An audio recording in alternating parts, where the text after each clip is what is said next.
Le fracas d'un verre brisé déchira le calme du Silver Star Diner. Il était un peu plus de 9 heures, un vendredi soir, et la clientèle habituelle, routiers fatigués, habitants du coin, voyageurs de passage, occupait sans ordre précis les banquettes en vinyle usées qui bordaient la Highway 64 au cœur du Texas occidental. Logan Mercer s'avança jusqu'au comptoir et abattit son poing avec une telle violence que les tasses de café bondirent sur place. C'était un colosse, près de 90 kilos de muscles, les 2 bras couverts de tatouages militaires. À ses côtés, un petit garçon de 8 ans se colla davantage contre sa mère, ses doigts crispés dans le tissu de son tablier. « J'ai dit que je voulais parler à ton patron, espèce d'idiote. » La voix de Logan résonna dans tout le dîner, lourde d'alcool et de colère. Derrière le comptoir, Emily Ward resta immobile. Du haut de son 1,68 m, elle semblait rapetissée sous son regard. Son uniforme de serveuse, trop large sur sa silhouette frêle, pendait maladroitement tandis que ses mains tremblaient en maintenant Noah contre sa hanche. Les yeux baissés, elle offrait l'image parfaite de la soumission. « Je suis désolée, monsieur, » murmura-t-elle, la voix presque inaudible. « Frank Dalton n'est pas là ce soir. Il ne reviendra pas avant lundi matin. » Logan se pencha vers elle, projetant son ombre sur la mère et l'enfant. Derrière lui, 4 autres hommes se déployèrent méthodiquement à l'entrée du restaurant. Jake Holloway, massif, le crâne rasé, verrouilla la porte d'un geste sec. Tyler Brooks, mince, sourire cruel aux lèvres, abaissa les stores un à un. Marcus Cole, une montre hors de prix contrastant avec ses vêtements sales, balaya la salle d'un regard calculateur. Et Evan Price, le plus discret, mais peut-être le plus dangereux, posa son sac d'ordinateur et commença à en sortir du matériel électronique. Les 12 clients présents semblèrent se ratatiner sur leur siège. Près de la fenêtre, un couple âgé se serra la main. Dans un coin, un routier tenta de sortir son téléphone, puis s'immobilisa net lorsque Jake planta ses yeux dans les siens. « Maman » murmura Noah, la voix tremblante, enfouissant son visage contre le flanc d'Emily. Logan esquissa un sourire de prédateur en baissant les yeux vers l'enfant. « C'est ton gosse ? Peut-être qu'il a besoin d'apprendre ce qui arrive quand on ne paie pas ses dettes. Ton patron nous doit 50 000 $ pour sa protection. 3 mois que ça dure. » Sa main énorme se tendit vers Noah. Emily ferma les yeux et inspira profondément. Dans ce bref instant de silence, personne ne remarqua le léger tapotement de ses doigts contre sa cuisse, 3 fois, à intervalles réguliers. Un rythme qui aurait eu un sens très précis pour quiconque ayant servi dans certaines unités. Personne ne vit non plus l'infime ajustement de sa posture, le poids basculant presque imperceptiblement vers l'avant de ses pieds. Personne n'imaginait que, dans moins de 20 minutes, tout ce qu'il croyait savoir sur cette mère célibataire discrète qui servait le café serait réduit en miettes. La main de Logan n'était plus qu'à quelques centimètres du visage de Noah lorsqu'Emily parla de nouveau. Sa voix restait douce, mais quelque chose d'autre s'y glissait. Un sous-ton qui fit hésiter Logan l'espace d'une fraction de seconde. « S'il vous plaît, pas devant mon fils. » La supplique sonnait misérable, désespérée. Exactement ce que Logan voulait entendre. Il éclata de rire, un aboiement rauque qui fit sursauter plusieurs clients. « Pas devant ton fils ? Ton fils est sur le point de recevoir une vraie leçon sur la façon dont le monde fonctionne. » Il la projeta violemment contre le mur. Le choc fit tomber un cadre, le verre éclata sur le sol. Noah hurla, des larmes coulant sur ses joues, tentant de tirer le bras de Logan loin de sa mère. Le géant remarqua à peine les petits poings frappant sa cuisse. « Nzi, arrêtez, laissez-la tranquille. » Megan Foster, la collègue d'Emily, surgit de derrière le comptoir, son plateau s'écrasant au sol. Marcus la stoppa sans hésiter, la poussant si fort qu'elle s'écrasa contre une table, faisant voler salière et distributeur de serviettes. « Quelqu'un d'autre veut jouer au héros ?» lança Tyler en sortant un couteau de sa botte, l'ouvrant d'un geste assuré. « Parce que franchement, j'espère que oui. » Dans un coin, Walter Simmons, un vieil homme coiffé d'une casquette des Marines de l'époque du Vietnam, commença à se lever. Evan le désigna sans quitter son écran des yeux. « Reste assis, le vieux, à moins que tu veuilles mourir pour des employés payés au salaire minimum. » Mais le regard de Walter n'était pas sur Evan. Il observait Emily, sa respiration. Calme, régulière, 4 temps pour inspirer, 4 pour retenir, 4 pour expirer. Il connaissait ce rythme. Il l'avait vu ailleurs, là où rester calme était une question de survie. Ses mains burinées se crispèrent sur le bord de la table, tandis qu'il se rasseyait lentement, sans jamais quitter la petite femme des yeux. Logan saisit une poignée de cheveux d'Emily et tira brutalement sa tête en arrière. « Où est le coffre ? Je sais que Dalton garde du liquide ici. Un vendredi soir, dans un endroit comme ça, il doit bien y avoir 10 000 $ entre la caisse et le coffre. » Je ne connais pas le code, souffla Emily, la voix tremblante. Il n'y a que M. Dalton qui le connaît. Et quelque part, au-delà de la peur, quelque chose commença à monter. Une colère sourde, un instinct ancien, exactement là où il fallait être. Cette histoire s'apprête à montrer ce qui arrive quand on pousse une mère trop loin. Surtout une mère dont personne ne soupçonne le passé. Ce qui va suivre va bouleverser tout ce que l'on croyait savoir sur cette femme discrète qui sert le café. Pendant ce temps, Jake Holloway s'était déplacé vers la caisse. Il fouillait sans ménagement dans le sac d'Emily Ward, posé sous le comptoir. Il en sortit un portefeuille, des mouchoirs, un paquet de chewing-gum, puis s'interrompit. Ses doigts venaient de rencontrer autre chose, une chaîne métallique au bout de laquelle pendaient 2 plaques d'identification. Des dog tags, vieilles, usées, les noms et les numéros avaient été soigneusement rayés jusqu'à devenir illisibles. Il les leva, les laissant se balancer entre ses doigts épais. « C'est quoi ça ?»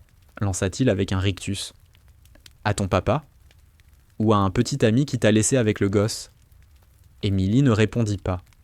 Son silence sembla agacer Logan Mercer plus que n'importe quelle provocation. Il tira brutalement sur ses cheveux, la forçant à s'agenouiller devant tout le restaurant. Plusieurs clients détournèrent le regard, incapables d'assister à cette humiliation. Pas Walter Simmons. Lui regardait attentivement. Et cette fois, il remarqua autre chose. Les yeux d'Emily. Ils s'étaient vidés. Plus aucune émotion, comme si quelqu'un avait actionné un interrupteur. Walter avait déjà vu ce regard-là, dans les yeux d'hommes qui avaient trop longtemps vécu en zone de combat. Des hommes capables d'éteindre leur humanité d'un simple geste intérieur. Tyler Brooks s'approcha en traînant les pieds, ses baskets hors de prix couinant sur le linoléum. « Regardez-la !» cracha-t-il avec mépris.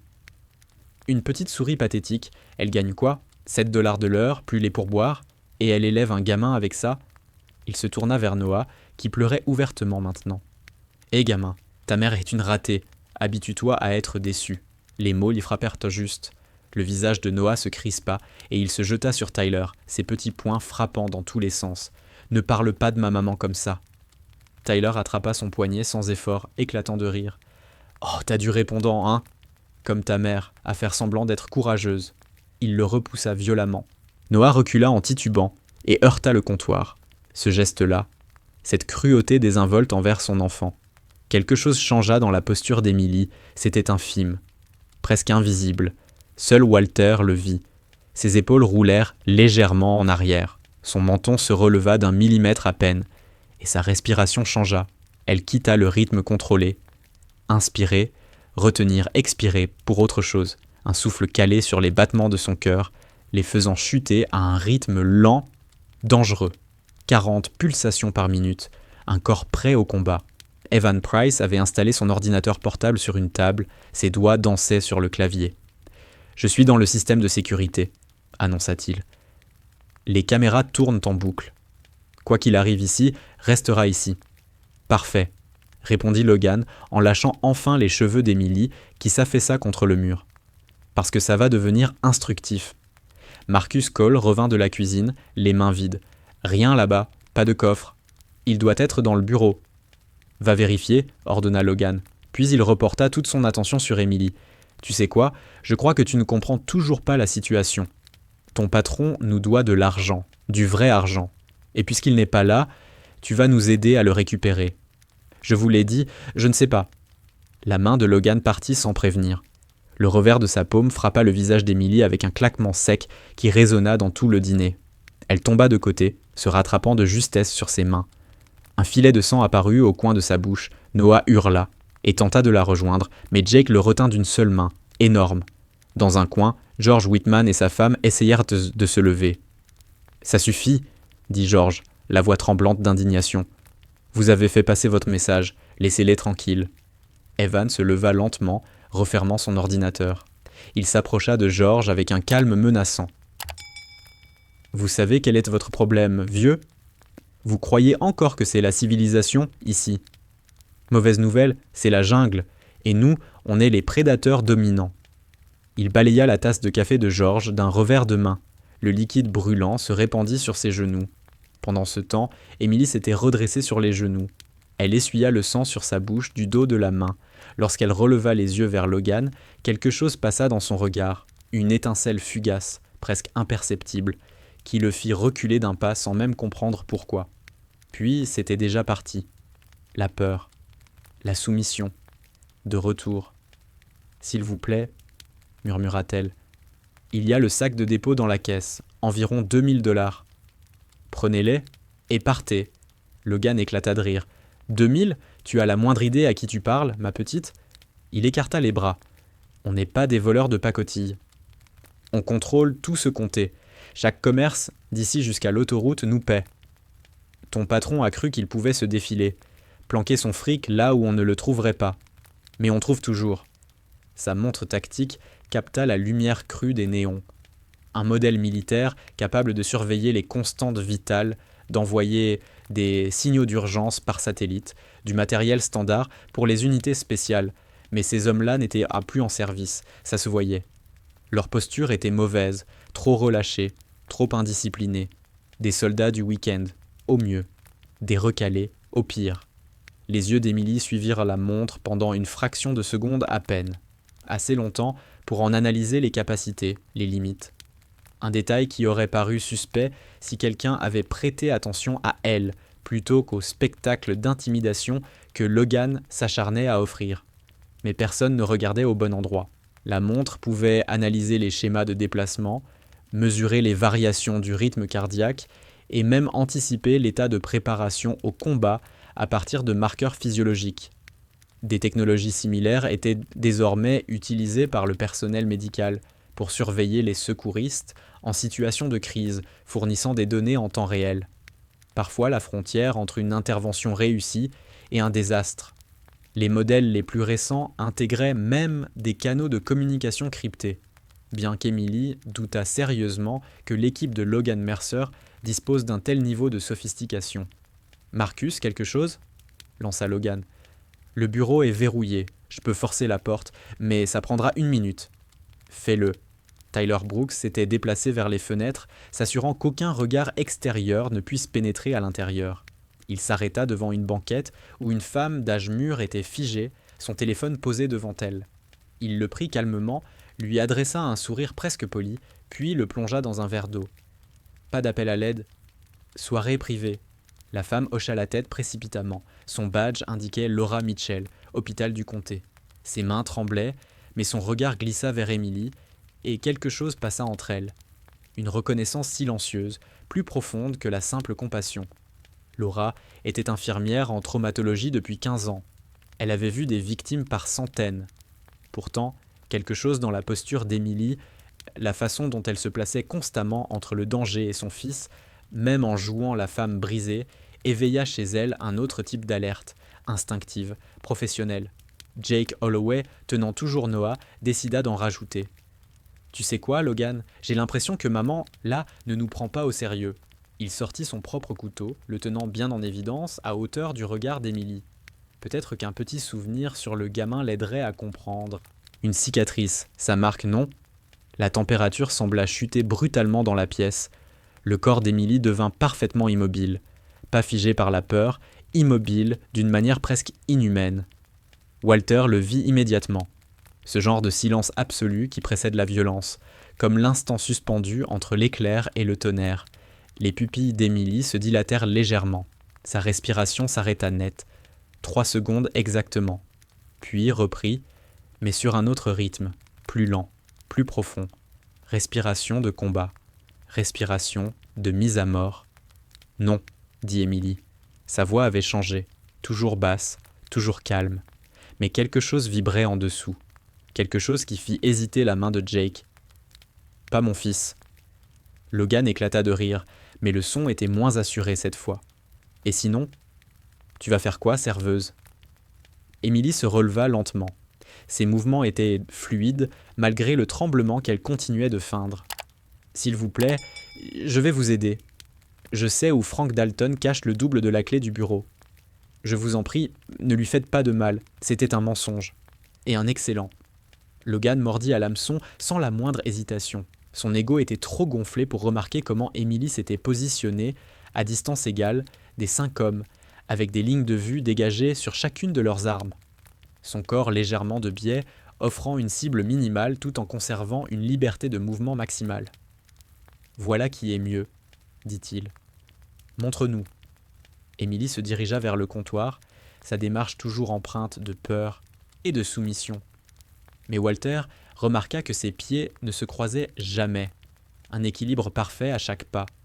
Ses mains restaient détendues, prêtes à agir dans n'importe quelle direction, et ses yeux captaient tout en donnant l'impression de ne fixer rien. Elle se pencha sous le comptoir, faisant semblant de chercher des clés. Ses doigts effleurèrent autre chose. Une photographie, glissée derrière la caisse, hors de vue. On y voyait un groupe de silhouettes en tenue militaire, visage dissimulé par l'ombre et l'équipement tactique, devant ce qui ressemblait à une base avancée en Asie centrale. Une des silhouettes était nettement plus petite que les autres, la seule qui pouvait être une femme. Les indices étaient là, les détails infimes, cette précision, ce calme. Emily était bien trop maîtrisée pour être ce qu'elle prétendait être. Pendant ce temps, Evan Price n'avait jamais cessé de taper sur son clavier. Il plongeait dans des bases de données auxquelles il n'aurait jamais dû avoir accès. L'écran défilait, réseaux sociaux, registres publics, historique professionnel. Tout dans la vie d'Emily Ward semblait commencer en 2019. Avant ça, rien. Comme si elle était apparue de nulle part avec un fils de 8 ans et un emploi de serveuse. « C'est bizarre », marmonna Evan, attirant l'attention de Marcus qui revenait du bureau. « Quoi donc ? Notre serveuse, elle n'existe pas avant 2019. Aucun acte de naissance exploitable. Aucun numéro de sécurité sociale avant cette date. Rien. On dirait qu'on lui a fabriqué une identité il y a 4 ans. » Les yeux de Logan se plissèrent, tandis qu'il fixait Emily avec un intérêt nouveau. « Tu fuis quelque chose, ma belle ? Un mari violent ? La justice ?» Emily ne répondit pas. Elle continuait à fouiller sous le comptoir, cherchant des clés qu'elle savait inexistantes. Ses doigts trouvèrent autre chose. L'inhalateur de Noah. Elle le glissa naturellement dans sa main. Pas parce qu'il en avait besoin, mais parce que ce geste lui permettait de se rapprocher de son fils. « Maman, j'ai peur », gémit Noah, la main de Jake toujours posée lourdement sur son épaule. « Ça va aller, mon cœur », répondit Emily. Sa voix prit le ton doux qu'elle utilisait pour les cauchemars nocturnes, celui qui apaise, qui rassure, mais quelque chose dans son regard disait que l'orage approchait. Puis elle ajouta quelque chose d'étrange, une phrase qui, pour tous les autres, n'avait aucun sens. « Tu te souviens de ce qu'on a répété ? Le tonnerre arrive. » Les yeux de Noah s'écarquillèrent à peine, juste assez. Ils reconnaissaient ce mot-code, celui qu'ils utilisaient pendant leurs exercices d'urgence, les exercices qu'Emily avait imposés avec une rigueur presque excessive. Se coucher, se couvrir, se déplacer seulement à certains signaux. Il avait toujours cru que c'était un jeu, une fantaisie de maman pour s'amuser. En croisant le regard de sa mère, il comprit que ça n'en avait jamais été un. Logan Mercer perdait patience. « Laisse tomber les clés, Jake. Fouille le gamin. Peut-être que maman lui a confié quelque chose à garder. » Les mains de Jake se déplacèrent vers Noah. Et c'est à cet instant précis qu'Emily laissa tomber le masque. 1 seconde et demie, pas plus. Sa main jaillit, trop vite pour être normale. Elle saisit le poignet de Jake avec une précision chirurgicale. Il lâcha un souffle surpris, presque un cri. La pression était ciblée, implacable, frappant des points nerveux exacts. Une douleur fulgurante remonta le long de son bras jusqu'à l'épaule. « J'ai dit », répéta Emily. Sa voix avait chuté d'un octave. Grave, autoritaire. Pas, mon, fils. Puis, aussi rapidement, elle le relâcha. Elle recula d'un pas, et la serveuse tremblante reprit sa place, comme un costume qu'on enfile à la hâte. « Pardon. Je suis désolé. Je vous en supplie. Ne lui faites pas de mal. Je ferai n'importe quoi. » Jake fixait son poignet. Des marques rouges apparaissaient déjà, dessinant exactement l'empreinte de sa prise. C'était quoi, bordel ? Grogna-t-il. L'adrénaline, lança Tyler Brooks sans grande conviction. Les gens ont parfois une force bizarre quand on menace leur gosse, mais Walter Simmons savait. Ce n'était pas de l'adrénaline, c'était de l'entraînement. Un entraînement précis, spécialisé. Point de pression, faisceau nerveux. Le genre de technique enseignée dans des programmes qui n'existaient pas officiellement. Logan décida visiblement de vérifier par lui-même. Il attaqua sans prévenir, lançant un coup de poing droit au visage d'Emily. Elle ne chercha pas à esquiver. Trop visible. À la place, elle se balança légèrement sur le côté. Juste assez pour que le poing effleure sa joue au lieu de la frapper de plein fouet. Pour tout le monde, on aurait dit que Logan avait retenu son coup. Lui seul savait que ce n'était pas le cas. « T'as eu de la chance, gronda-t-il, troublé par cet échec.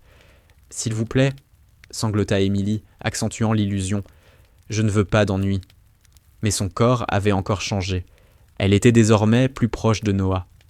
Une trajectoire claire la reliait à lui, en passant exactement par l'angle de défense le plus faible de Jake.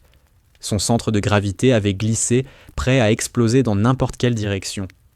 Et ses mains, malgré leur tremblement apparent, étaient positionnées à la distance parfaite pour plusieurs techniques de combat.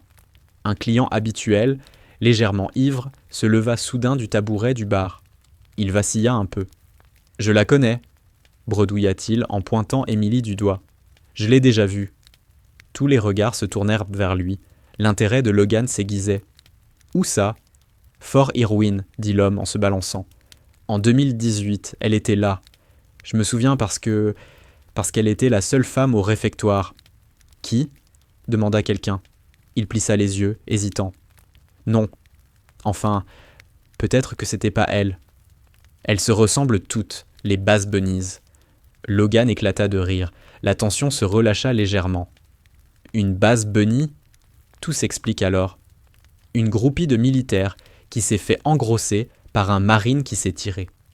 Il lança un regard méprisant à Emily. « C'est pour ça que t'as rayé les noms sur tes plaques, hein ? » Papa voulait pas reconnaître le gosse. Cette explication facile sembla satisfaire la majorité des gens, mais Walter remarqua la mâchoire d'Emily se contracter une fraction de seconde au mot « Bass Bunny », une colère réelle. Brève, immédiatement étouffée. Quoi qu'elle soit, elle n'était certainement pas ce que ce type venait de décrire. La carte de prestation pour anciens combattants dans son portefeuille, que Jake continuait à fouiller, racontait une toute autre histoire. Pour ceux qui savaient lire les codes.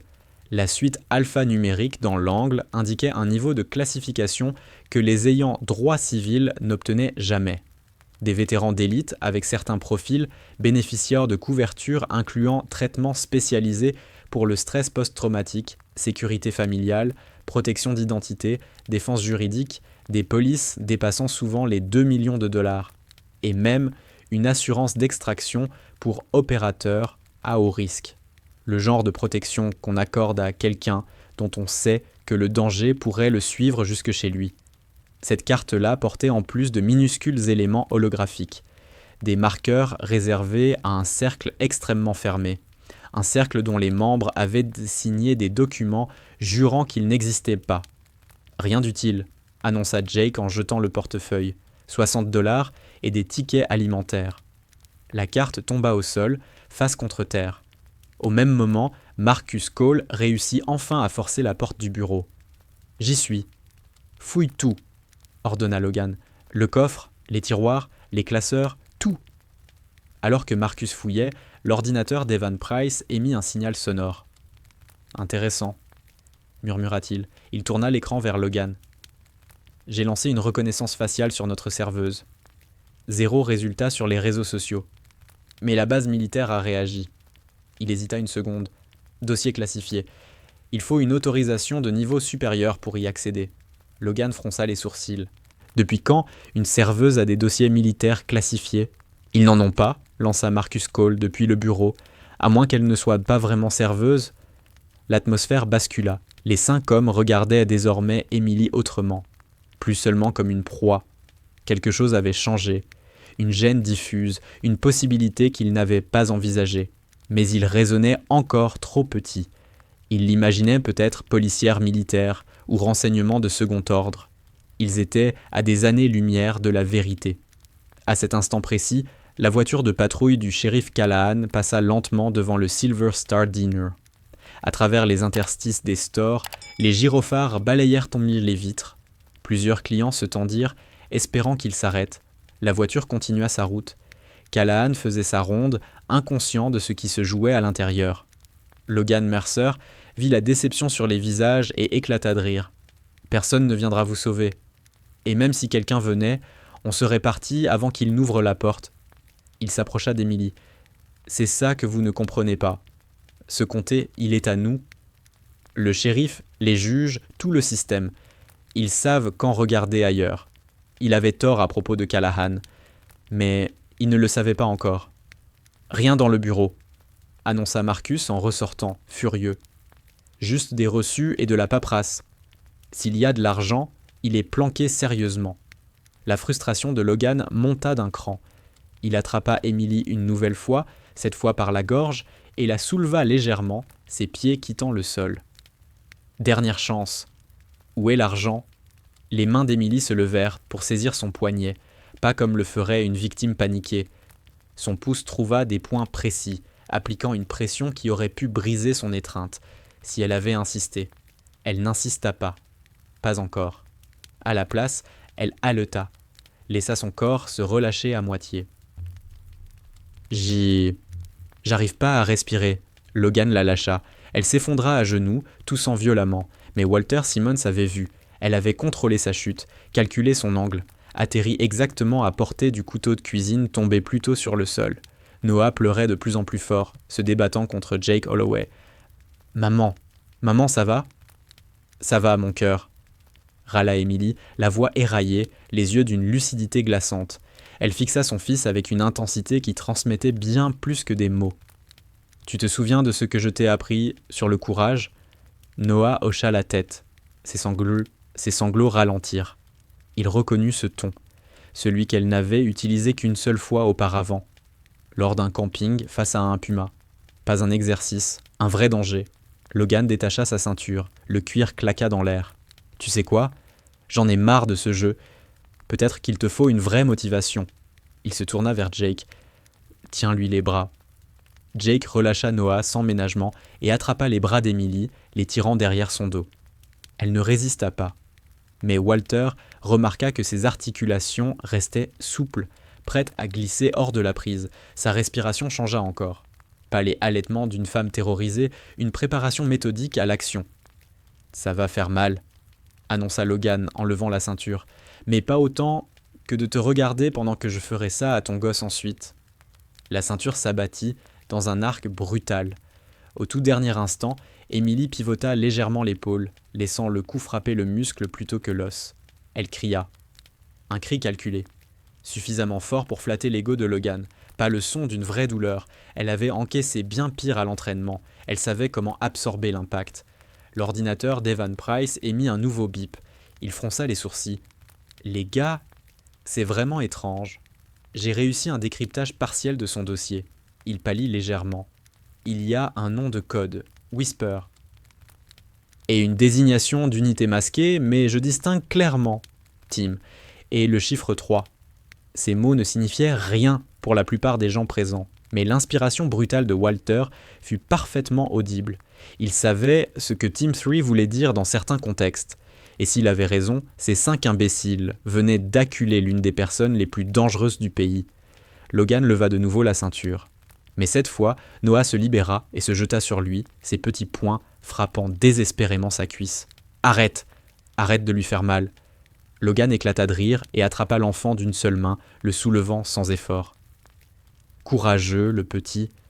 Dommage que le courage ne serve à rien quand on est faible. Il le lança sur le côté comme une poupée de chiffon.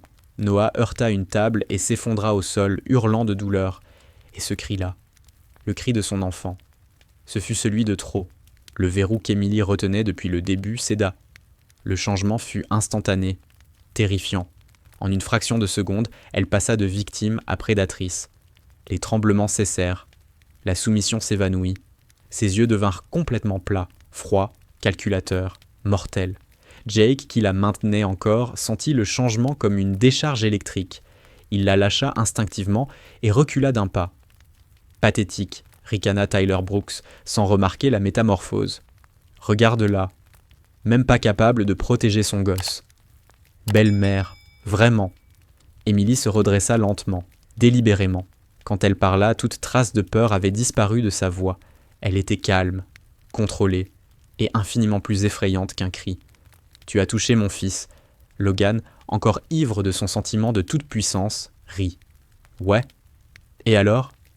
Tu vas faire quoi, Bass Bunny ?» La tension devint insoutenable. Tout ce qui avait été suggéré jusque-là, chaque indice, chaque détail, tout était sur le point de converger. Partager cette histoire avec quelqu'un qui aime les mystères militaires, parce que ce qui va suivre laissera sans voix. La ceinture s'abattit de nouveau, mais cette fois, Émilie bougea. Pas l'esquive maladroite d'une serveuse paniquée, plutôt le geste fluide, économe, parfaitement maîtrisé de quelqu'un qui avait répété ce mouvement des milliers de fois. La ceinture trancha l'air là où elle se trouvait une fraction de seconde plus tôt, et Logan Mercer partit en avant, déséquilibré. Dans le même mouvement, Émilie lui arracha la ceinture des mains, l'enroula autour de son poignet et utilisa son propre élan pour l'envoyer s'écraser contre une table. La vaisselle vola en éclats. Le café se répandit sur le sol. Logan heurta violemment le bois et resta au sol pendant 3 secondes cruciales. Assez longtemps. La salle explosa en chaos. Jake Holloway se précipita sur Émilie par derrière, mais elle avait déjà anticipé son angle d'attaque. Elle tomba sur un genou, le laissa s'étendre trop loin, puis planta son coude dans son plexus solaire avec une précision chirurgicale. Jake se plia en deux, haletant. Avant même de comprendre ce qui se passait, son couteau avait disparu de sa ceinture. Tyler Brooks attaqua à son tour, lame en main, frappant sans retenue. Émilie ne recula pas. Elle entra dans sa garde, bloqua son poignet et envoya son genou dans son entrejambe. Alors qu'il s'effondrait, elle le désarma d'un mouvement si net qu'il aurait été élégant sans la violence qui l'accompagnait. Le couteau tourna dans les airs avant de se ficher dans le mur.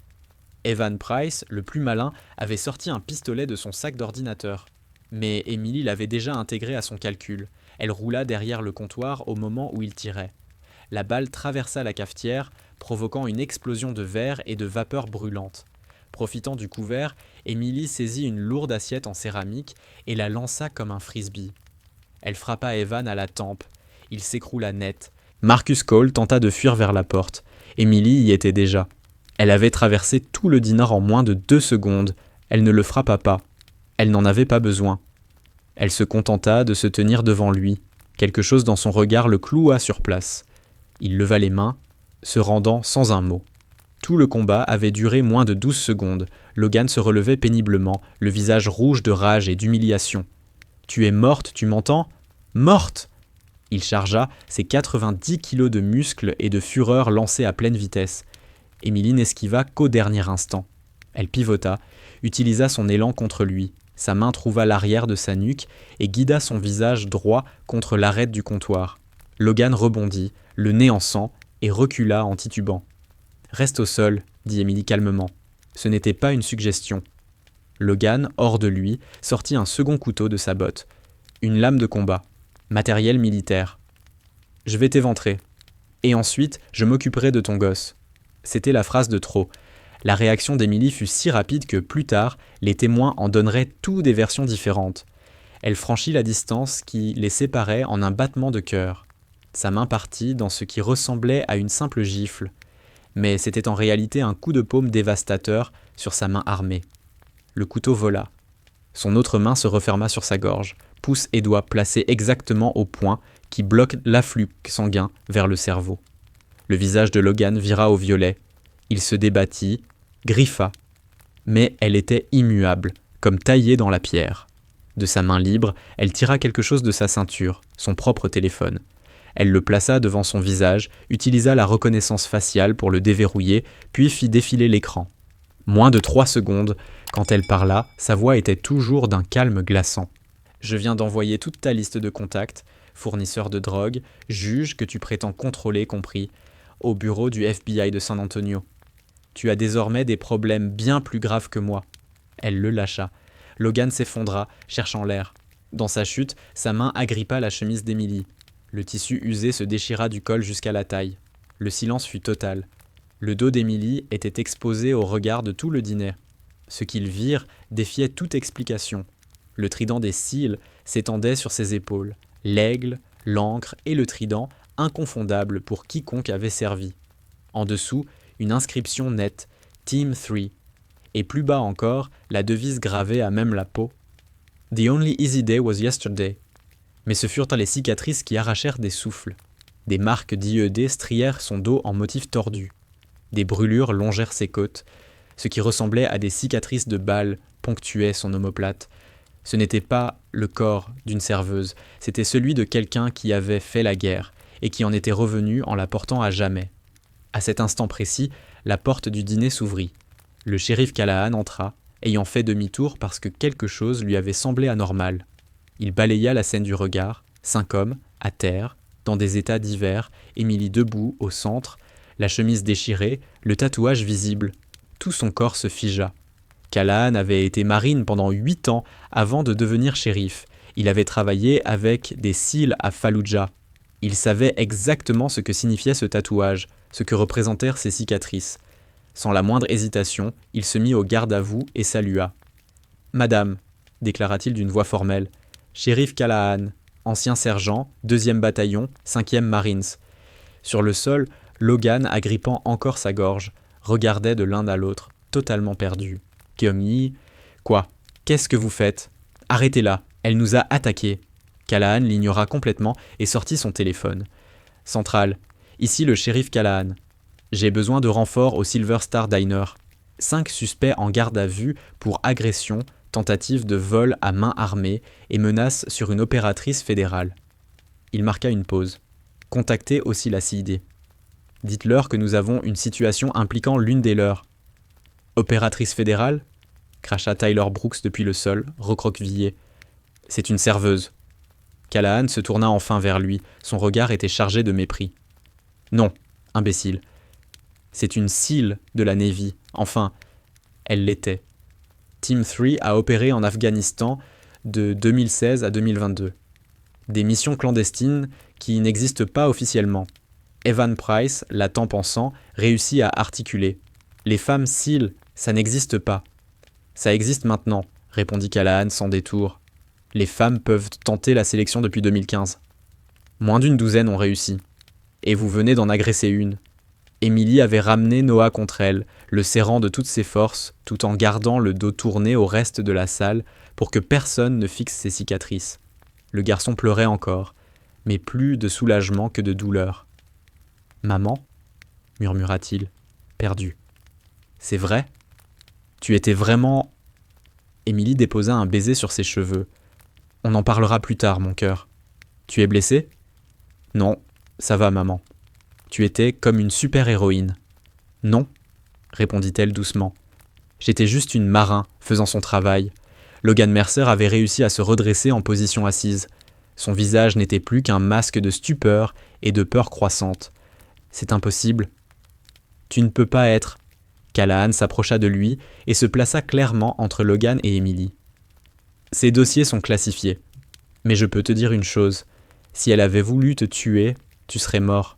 Le fait que tu respires encore signifie qu'elle a fait preuve de retenue. Moi, je ne l'aurais pas fait. » Jake Holloway, le premier à retrouver un semblant de contenance, tenta de sauver ce qui restait.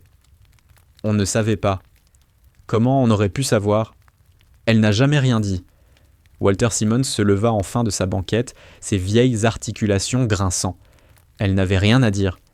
Certains d'entre nous l'avaient vu dans sa façon de bouger, de respirer, de ne jamais vraiment perdre le contrôle, même quand vous pensiez l'avoir brisé. Il balaya la scène du regard. Vous étiez trop occupé à jouer au dur. Vous n'avez jamais réalisé que vous menaciez quelqu'un qui aurait pu vous tuer tous les 5 avant qu'aucun de nous n'ait eu le temps de cligner des yeux. Les protocoles juridiques concernant les vétérans issus des forces spéciales étaient haïs précis et redoutablement efficaces. Des cabinets spécialisés, disponibles jour et nuit, maîtrisaient à la fois le droit militaire et le droit civil. Ils géraient les dossiers de légitime défense, la protection des habilitations de sécurité, les procédures sensibles. Des programmes de reconversion accélérés offraient à ces vétérans d'élite des accès directs vers les forces de l'ordre, la sécurité privée ou les postes de direction, des carrières où leurs compétences uniques étaient reconnues et payées à leur juste valeur. Les taux de placement dépassaient les 90%, avec des salaires de départ souvent 2 fois supérieurs à ceux du civil. Megan Foster retrouva enfin sa voix. Elle s'approcha lentement avec une chemise propre prise à l'arrière. « Tiens, prends ça, chérie. » Emily l'accepta avec reconnaissance, l'enfilant tout en gardant Noah serré contre elle.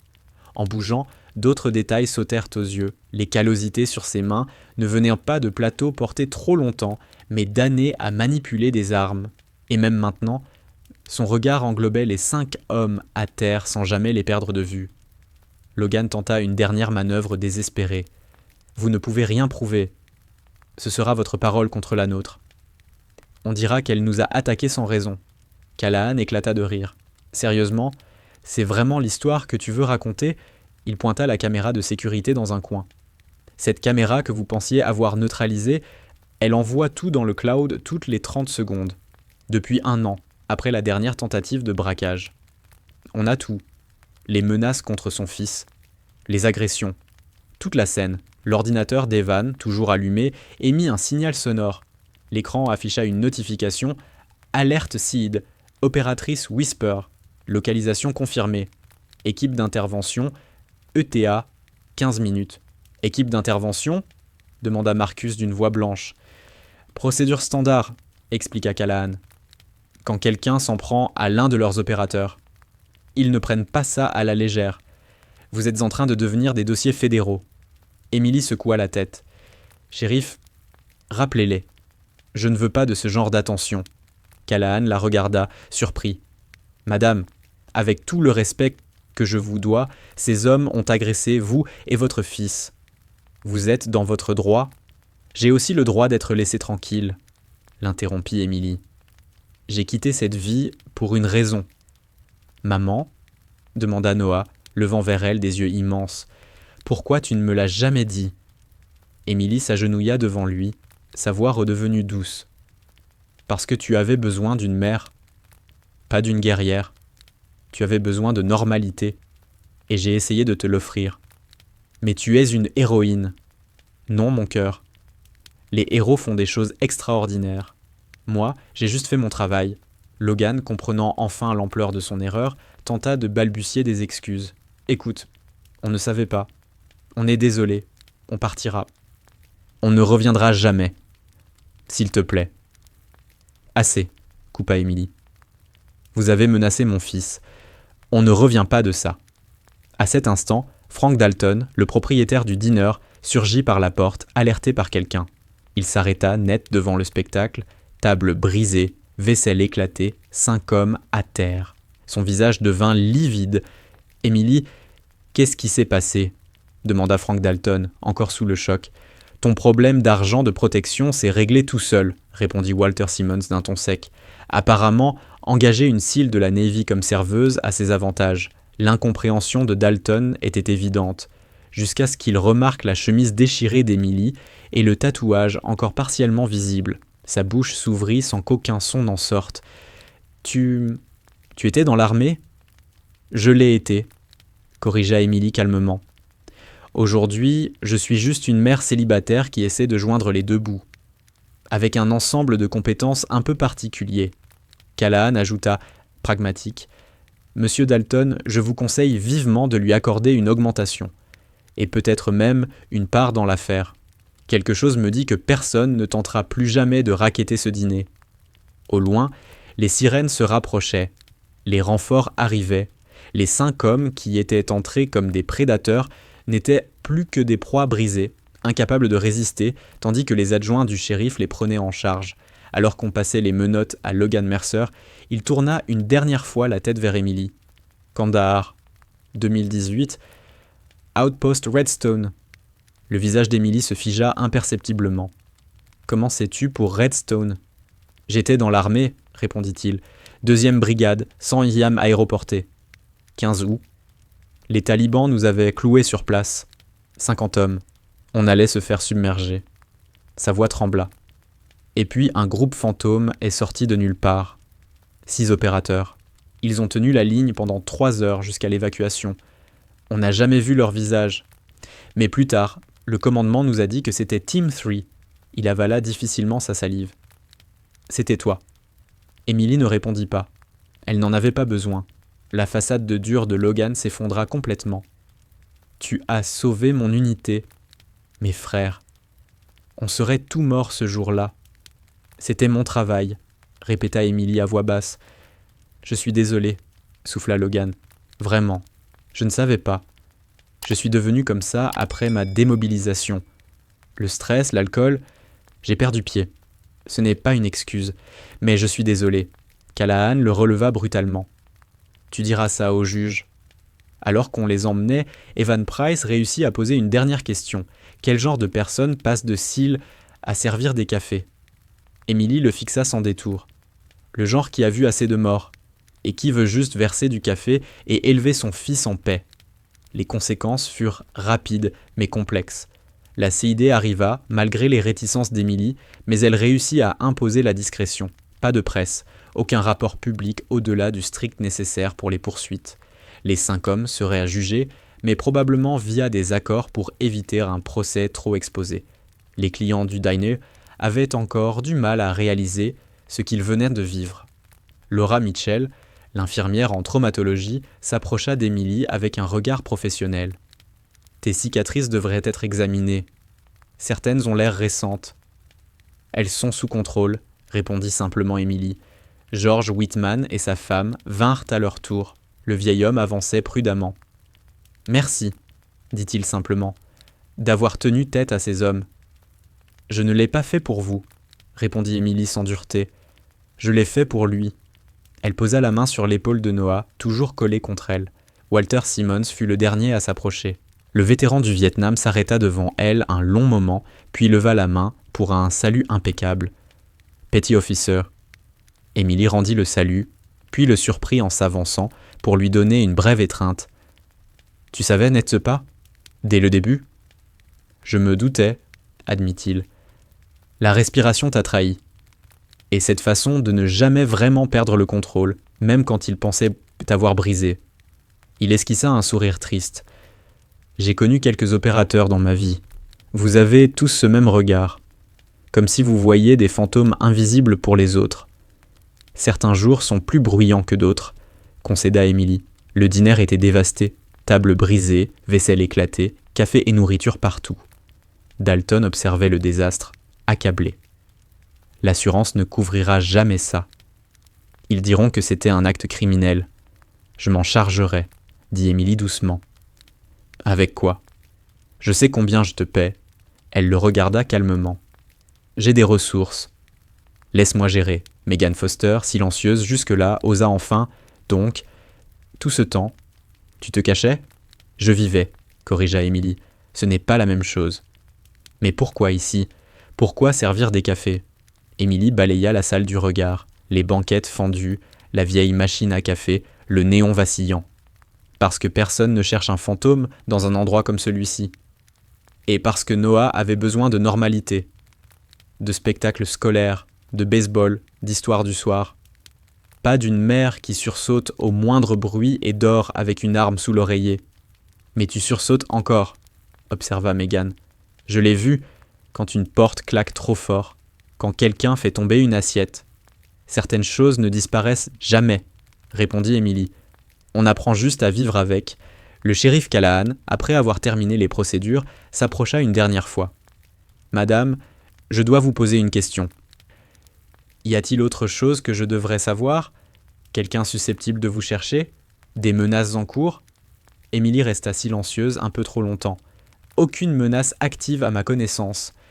Callahan releva le mot active. Shérif, j'ai servi 6 fois en Afghanistan et en Irak, reprit-elle doucement. J'ai participé à des opérations qui ont éliminé des cibles de très haut niveau. Les fantômes, pensa-t-il, ne restent jamais vraiment immobiles. Il existe des gens dans ce monde qui aimeraient beaucoup me retrouver, dit Emily calmement. Mais d'après le gouvernement, ils ignorent toujours que j'existe. Et vous les croyez? Demanda Callahan. Je crois surtout à la préparation. Le shérif hocha la tête, comprenant parfaitement. Je vais renforcer discrètement les patrouilles autour du Silver Star Diner. Et si jamais vous avez besoin de quoi que ce soit, vraiment n'importe quoi, vous m'appelez directement. » Il lui tendit une carte avec son numéro personnel, d'un vétéran à un autre. Lorsque les dernières voitures de police s'éloignèrent et que les curieux commencèrent enfin à se disperser, Émilie resta debout, au milieu des débris de ce qui avait été, quelques heures plus tôt, une soirée parfaitement ordinaire. Elle tenta de comprendre à quoi ressemblerait la suite. Sa couverture, soigneusement construite, était grillée, au moins localement. Et malgré toutes les précautions, les rumeurs finiraient par circuler. La vie tranquille qu'elle avait bâtie pour Noah venait de voler en éclats. « Maman, » dit le garçon en tirant doucement sur sa chemise, « on va devoir déménager. Encore ?» Le mot « encore » lui transperça la poitrine. Ce n'était pas la première fois qu'il devait repartir. Noah était simplement trop jeune pour se souvenir des précédentes. « Peut-être, » répondit-elle honnêtement. « Ça irait ?» Il réfléchit un instant. « Tu m'apprendras ce que tu sais faire ? Le combat, tout ça ? Pourquoi tu voudrais apprendre ça ? Pour protéger les gens. Comme toi. » Émilie s'agenouilla et le serra contre elle. « Oh, mon cœur. J'espère de tout mon être que tu n'auras jamais à protéger quelqu'un comme je l'ai fait. C'est justement pour ça que je l'ai fait. Pour que toi, tu n'aies jamais à le faire. » Elle le regarda droit dans les yeux. « S'il y a des gens dangereux, c'est moi qui m'en occupe. C'est mon rôle. Le tien, c'est d'être un enfant. » « Mais t'es pas juste une maman, » insista Noah. « T'es comme Captain America. » Malgré tout, Emily éclata de rire. « Captain America est un super soldat. Moi, je suis juste dans la Navy. »« Y a rien de juste chez toi, » intervint Megan Foster. « Ça fait 2 ans que je travaille avec toi et je n'ai jamais rien deviné. Comment on cache un truc pareil ? » « Avec de l'entraînement, » répondit Emily. « Et par nécessité. » La clochette de la porte tinta. Tout le monde se figea. Mais ce n'était qu'un routier venu chercher un café et un repas chaud. Il contempla les dégâts, les yeux écarquillés. « On est fermé, » annonça Frank Dalton. « Pour combien de temps ?» Dalton regarda Emily, hésita une seconde, puis trancha. « 24 heures. On rouvre demain soir. » Le routier repartit. Dalton se tourna vers Emily. « Ce que le shérif a dit, je le pensais aussi. Je te propose un partenariat, 50-50. Ce lieu a besoin de protection, et tu as clairement prouvé que tu pouvais l'assurer. »« Je suis serveuse, » répondit Emily. « Pas pour moi. Tu as sauvé mon affaire. Tu m'as probablement sauvé la vie.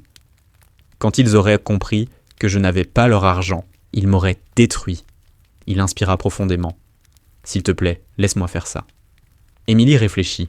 Un partenariat, c'était s'enraciner. C'était accepter que la fuite n'était plus une option. C'était choisir de se battre pour une vie normale au lieu de courir sans cesse.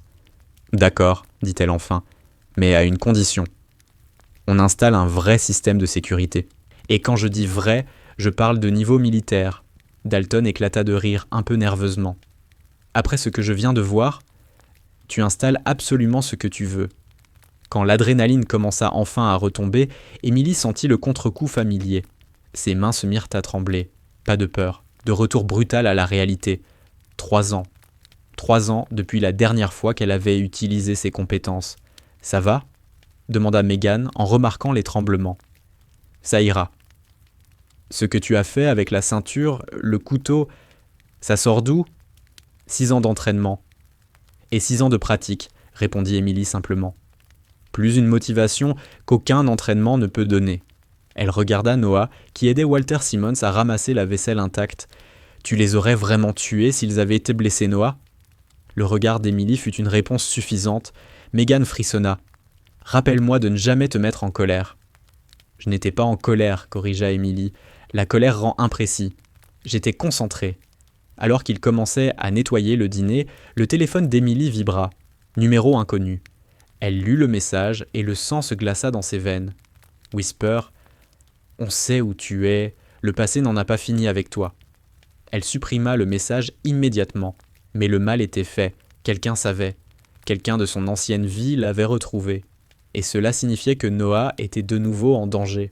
« Tout va bien ?» demanda Callahan, qui avait remarqué son changement d'attitude. « Oui, » mentit-elle. « Du spam. » Mais ses yeux avaient changé. Il balayait déjà les fenêtres, analysait les angles, calculait des lignes de tir. La guerrière était de retour. Qu'elle le veuille ou non. 3 semaines passèrent après l'incident du Silver Star Diner et la vie adopta un rythme étrange. Les réparations étaient terminées. Le nouveau système de sécurité militaire ronronnait en arrière-plan. Et des clients venaient de 3 comtés différents juste pour manger là où travaille la CIL.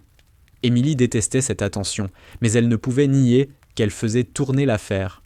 Le diner, autrefois au bord de la faillite, était enfin rentable. Elle enchaînait les services avec une efficacité tranquille, versant le café, prenant les commandes. Mais son regard ne s'arrêtait jamais. Chaque nouveau client était évalué. Chaque voiture stationnée trop longtemps était mémorisée. Le message reçu 3 semaines plus tôt n'avait pas eu de suite. Mais Emily savait mieux que quiconque que le silence précédant le contact était le moment le plus dangereux. Noah était à l'école. Megan gérait le coup de feu du déjeuner avec elle. Et Dalton, dans son bureau, épluchait les comptes avec un sourire satisfait. La paix, songea Emily, n'est jamais qu'une parenthèse, et elle savait déjà que quelqu'un, quelque part, était en train de compter les secondes avant de la refermer. Officieusement, ils opèrent comme des mercenaires en Europe de l'Est et au Moyen-Orient. Non, répondit Emily à voix basse, ils ne feraient jamais ça. Alors qu'est-ce qu'ils font ? Elle haussa imperceptiblement les épaules. Je l'ignore. Thompson l'observa attentivement. Ils te cherchent. Accès à des bases de données sensibles, pots de vin, pression sur d'anciens contacts. La vraie question, c'est pourquoi ? Qu'est-ce qui s'est passé avec Spectre Unit 9 que nous ignorons ? Emily resta silencieuse un long moment. On voyait qu'elle pesait chaque mot, chaque conséquence. Puis elle parla. Opération Iron Veil. Juin 2021. On nous a chargé d'éliminer une cible à très haute valeur dans l'Hindu Kush. Elle inspira lentement. Tout était bancal dès le départ. Le renseignement était faux. Aucun soutien réel. Et quand on est arrivé, elle croisa le regard de Thompson. Ce n'était pas un camp terroriste. C'était un village. Des familles. Des enfants. Sa voix resta parfaitement stable. Quelqu'un nous a fourni de faux renseignements pour nous pousser à commettre un crime de guerre. On a refusé l'ordre d'engagement. Un silence lourd tomba. Le commandement est entré dans une rage noire. 2 jours plus tard, j'ai sauté sur un IED lors d'une patrouille soi-disant de routine. Réforme médicale pendant ma convalescence. Et 1 mois après, mon équipe a été déclarée KIA. Thompson échangea un regard avec son collègue. Il n'existe aucune trace d'Iron Veil. Évidemment, répondit Emily. Opération ultra cloisonnée. Une poignée de personnes savaient qu'elle existait. Et tu penses que ton équipe a été déclarée morte parce qu'elle a refusé un ordre illégal. Je pense que quelqu'un voulait nous faire disparaître. Moi, on m'a sorti proprement, avec l'intention de régler mon cas plus tard.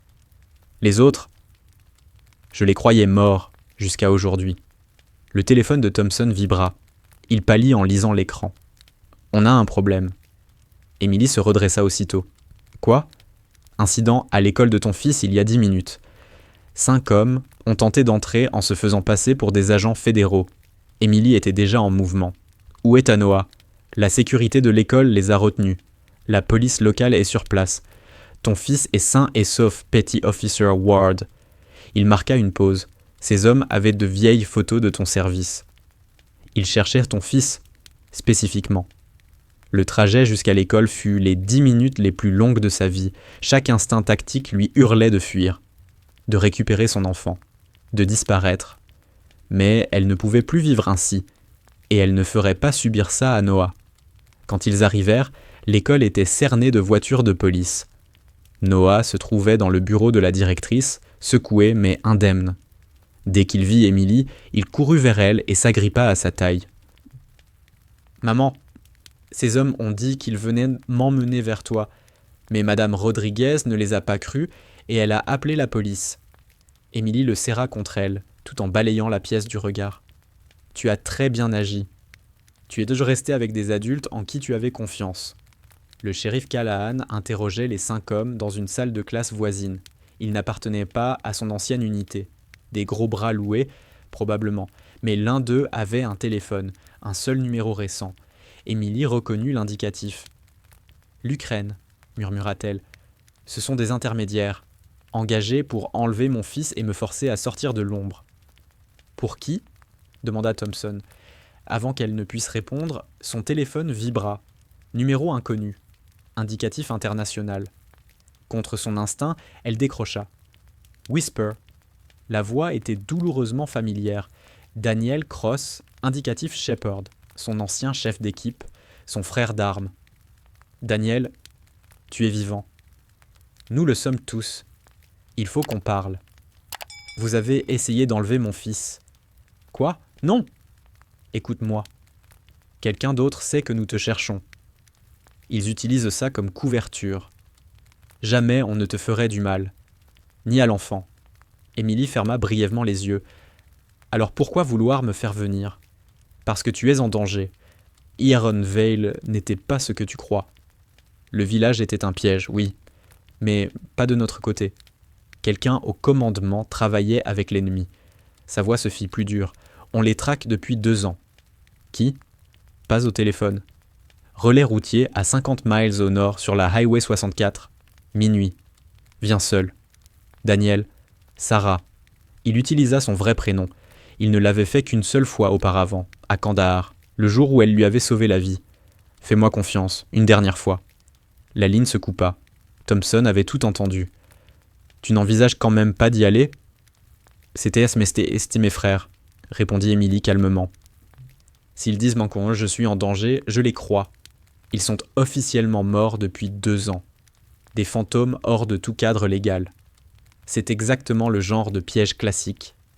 Ce n'en est pas un. Sa certitude était absolue. Daniel aurait pu me retrouver n'importe quand ces 3 dernières années s'il avait voulu me nuire. Il essaie de me protéger. De quoi ? C'est ce que je dois découvrir. Le reste de la journée se déroula comme dans un brouillard. Emily confia Noah à Megan au dîner. Le nouveau système de sécurité en faisait l'endroit le plus sûr de la ville. Callahan insista pour poster des adjoints autour du relais routier. Discret, mais prêt. Thompson voulut engager une équipe tactique complète. Emily refusa. S'ils voient des agents officiels, ils disparaîtront. Ces hommes ont passé des années à perfectionner l'art de ne pas exister. Vous ne les trouverez jamais s'ils ne le veulent pas. À 23h30, Emily embrassa Noah. Il dormait sur un lit de camp dans le bureau de Dalton, épuisé par la journée. « Tu reviens, hein ?» demanda Megan, l'inquiétude dans la voix. « Je reviens toujours. » Ce n'est pas vraiment une réponse. Emily vérifia une dernière fois son arme dissimulée. La nuit n'avait pas encore livré ce qu'elle lui réservait. « Si je ne suis pas revenu avant l'aube, appelle le numéro que Thompson t'a donné. Ils sauront quoi faire. » Le relais routier faisait partie de ces lieux ouverts 24 heures sur 24, coincés dans les marges de l'Amérique. Des néons blafards luttaient contre l'obscurité. Des routiers épuisés avalaient à 5 heures du café brûlant et de la nourriture industrielle. Personne ne posait de questions. Personne ne croisait le regard des autres.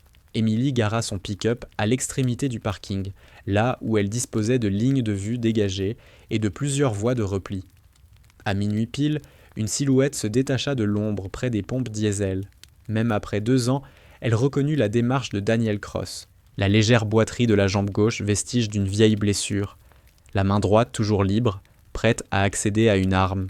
Il avait vieilli, endurci. Le sourire facile qu'elle connaissait avait disparu, remplacé par quelque chose de hanté. Mais quand il la vit, son visage s'adoucit légèrement. Whisper, Shepard. Ils restèrent à une dizaine de mètres l'un de l'autre, s'évaluant. Puis Daniel fit un pas lent en avant, les mains bien visibles. « Je suis clean. » Pas d'arme. Pas de micro. Emily le savait déjà. Le scanner électromagnétique dans sa poche n'avait détecté aucun appareil. « Parle. » « Pas ici. » « Le van est là-bas. » Il désigna un véhicule banal, sans aucun signe distinctif. « Les autres t'attendent. » Emily se raidit. « Tous ? Les 4 ? Ce qu'il reste de Spectre Unit 9, contre tous ses instincts tactiques, sauf celui qui lui disait que ces hommes mourraient pour elle. Emily suivit Daniel. La porte latérale du van coulissa, et ils étaient là, ses frères d'armes, les hommes qu'elle avait pleurés pendant 2 ans. Jason Atlas, Hale, le géant hawaïen capable de fabriquer des explosifs avec du matériel de cuisine. Eric Raven, l'un, leur tireur d'élite, qui avait déjà tenu une position 72 heures sans bouger. Miguel Amber, Torres, survivant de 3 incidents qui auraient dû le tuer, et Daniel, leur chef, leur boussole morale. « Bordel, Whisper. Tu as l'air en forme, dit Jason, la voix chargée d'émotion. « Vous avez l'air mort, répondit Emily. Tous les 4. Justement, dit Daniel, il faut qu'on t'explique.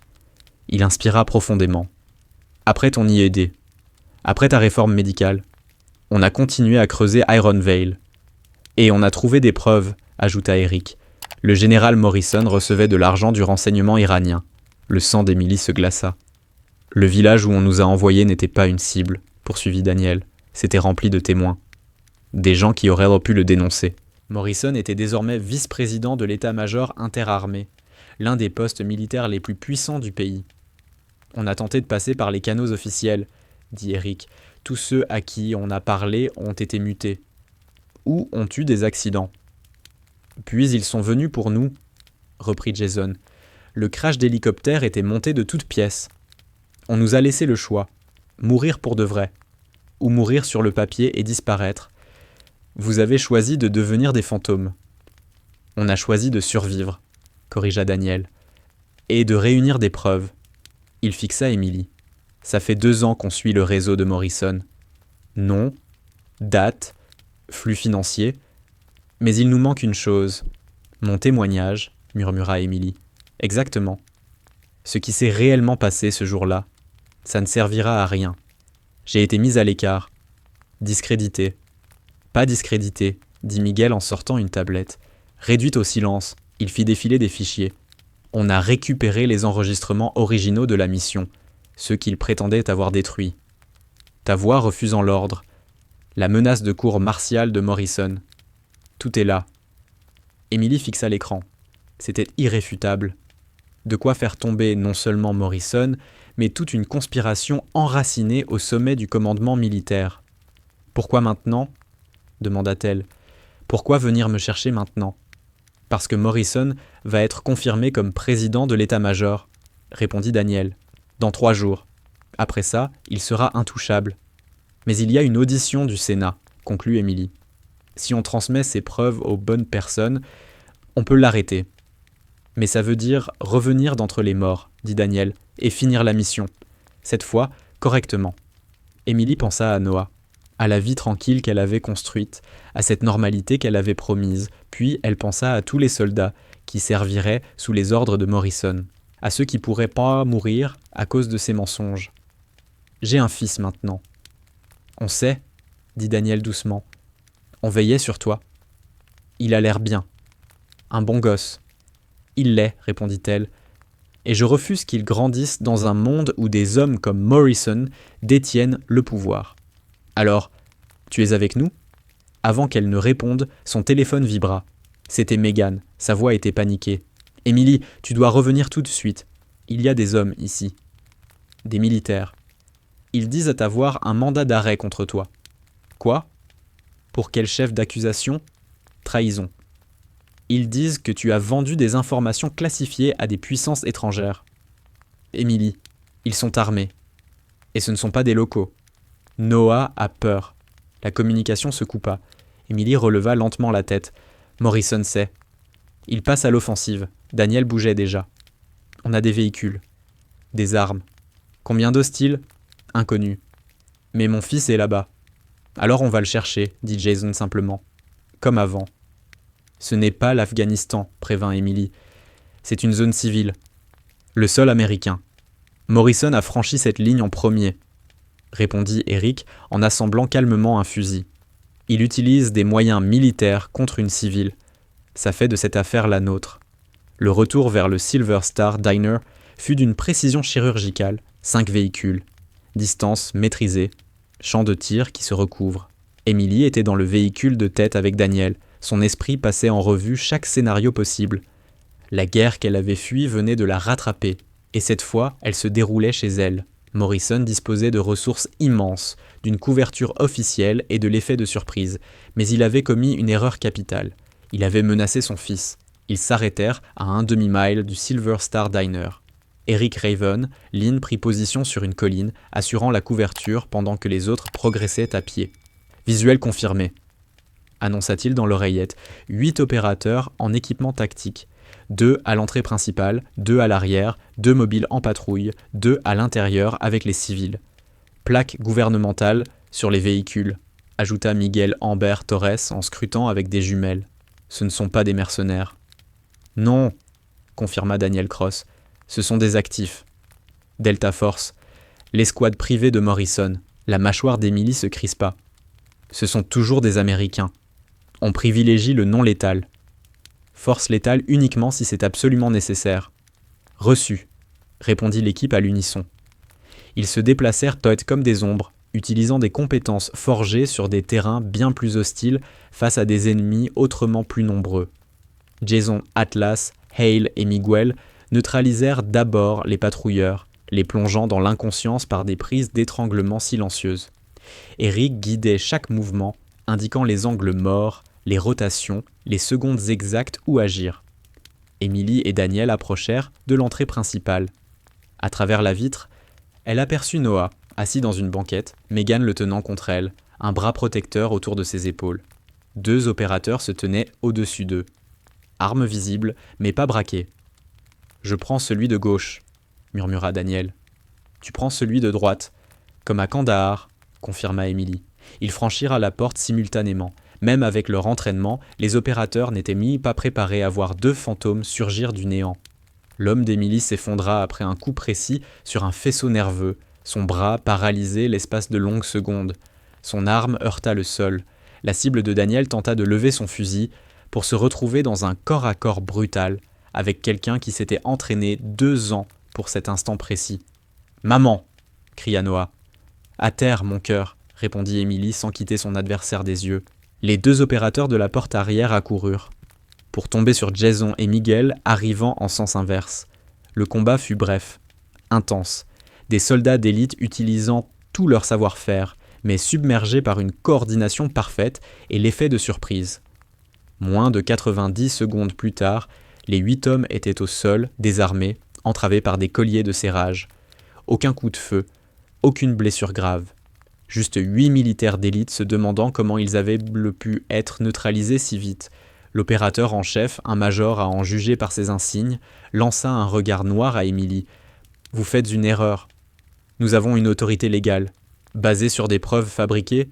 l'interrompit Daniel en sortant un enregistreur. « Morrison vous a-t-il expliqué pourquoi il la voulait vraiment ? A-t-il mentionné l'opération Iron Veil ?» L'expression du major vacilla. Il connaissait ce nom. Le shérif Callahan arriva avec ses adjoints, suivi de près par Thompson et son équipe de la DIA.